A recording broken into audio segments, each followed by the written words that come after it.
এটা ইতিহাস হয়ে থাকবে, ইতিহাস সারা পৃথিবীতে। আমার মনে হয় এটা গিনিস বুক অফ রেকর্ডেও এটা উঠতে পারে, একজন রাজনীতিবিদ কতটা মামলার আসামি হয়েছেন। আমরা সৌভাগ্যবান, আমরা ওনাকে আজকে আমাদের মাঝে পেয়েছি। উপস্থিত আছেন কৃষক শ্রমিক, তিনি একজন মুক্তিযোদ্ধা ছিলেন, সেক্টর কমান্ডার ছিলেন, বহুদলীয় গণতন্ত্রের প্রবর্তক ছিলেন, তিনি সেনাবাহিনীর প্রধান ছিলেন, তিনি রাষ্ট্রপতি ছিলেন।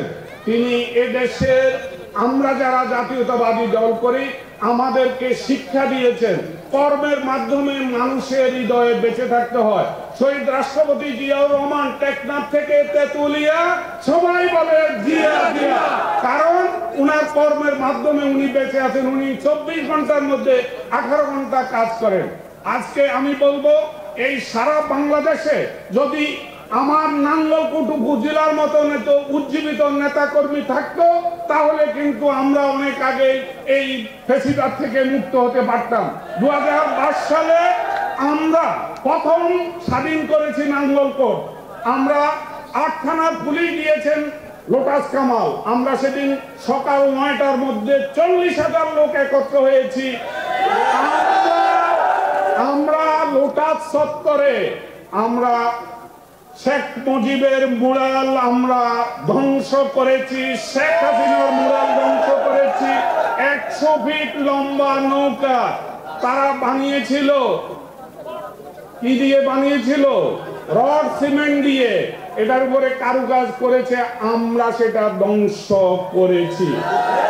সারা বাংলাদেশ বেশিরভাগ মুক্ত হয়েছে 2024 সালের 5ই আগস্ট, আর আমরা নাঙ্গলকোট মুক্ত হয়েছি 2022 সালের 31শে আগস্ট।